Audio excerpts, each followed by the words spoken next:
भाई साहब, मीरा भाईंदर महानगर पालिका के शिक्षा विभाग के कथित लापरवाह रवैये के विरोध में मनसे छात्र सेना ने अर्धनग्न प्रदर्शन किया। प्रदर्शनकारियों का आरोप है कि नए शैक्षणिक सत्र के बावजूद अवैध स्कूलों की सूची जारी नहीं की गई, छात्रों को शैक्षणिक सामग्री नहीं मिली और सुरक्षा को लेकर भी कोई ठोस कदम नहीं उठाए गए। कई बार ज्ञापन देने के बावजूद कार्रवाई न होने पर मनसे ने प्रशासन को जल्द समाधान नहीं होने पर उग्र आंदोलन की चेतावनी दी।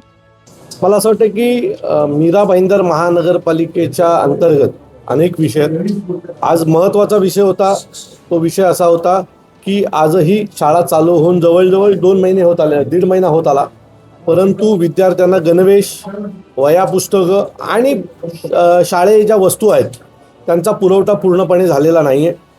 अजूनही 50% मुलांना गणवेश मिळालेले नाही आहेत, वह्या, पुस्तकं मिळालेले नाही आहेत आणि जर 1-1.25 महिना होत आला आणि जर अजूनही वह्या पुस्तकं मिळणार नसतील तर मग मुलं अभ्यास कशी करणार। तर या संदर्भात आम्ही आयुक्तांची आज तो एक विषय होता, त्या विषयात आम्ही आयुक्तांशी बोललो। त्याच्यानंतर तुम्हाला माहिती आहे की मागच्या 2.5-3 वर्षात महाराष्ट्राचं राजकारण पूर्णपणे आनंद दिघे साहेबांच्या अवतीभोवती फिरतंय आणि त्याच दिघे साहेबांच्या मीरा भाईंदरमधला जो चौक आहे त्या चौकाची जर तुम्ही जाऊन परिस्थिती बघाल तर मला असं वाटतं की आम्हाला असं वाटलं की आम्ही स्वखर्चाने करावे की काय।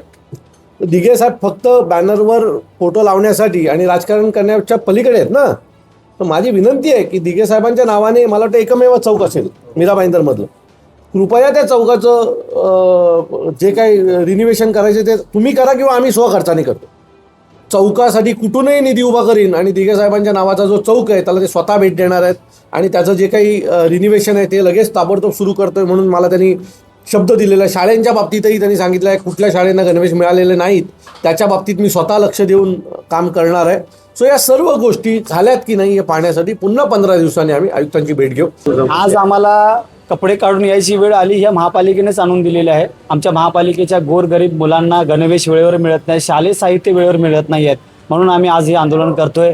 आम्ही वारंवार आयुक्तांना पत्र देतोय। गेल्या वर्षी तर 5 महिने उशिरा या मुलांना गणवेश, शालेय साहित्य मिळालं होतं।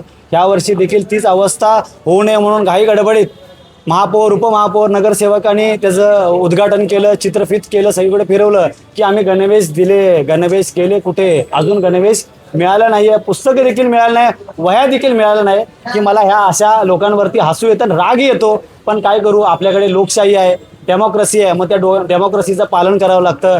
अनधिकृत शाळेचा विषय आहे, हे महापालिका जाहीर करते आणि त्याला शय देण्याचं काम करते। आज डॉन बॉस्को सारखी शाळा, याला शय देण्याचं काम हे अधिकारी करतायत आणि आमदार साहेब पण त्यांना सपोर्ट करतायत। ही शोकांतिका आहे खरं तर। इलिगल पद्धतीने कोचिंग क्लासेस चालतायत, फायर ऑडिट वेळेवर होत नाही आहे। अनेक आमचे खेळाडू जिल्हास्तरीय, राज्यस्तरीय, नॅशनल लेवलचे जे प्लेयर्स आहेत त्यांना देखील अनुदान देण्यासाठी ही महापालिका फेल्युअर ठरलेली आहे, म्हणून आमचा हा उद्रेक आहे। आज आम्ही कपडे काढून आले, कदाचित उद्या या महापालिकेच्या अधिकाऱ्याच्या खुर्च्या पण घेऊ, वेळ पडल्यास काचा देखील फोडू, हे तुमच्या माध्यमातून मी सांगतो।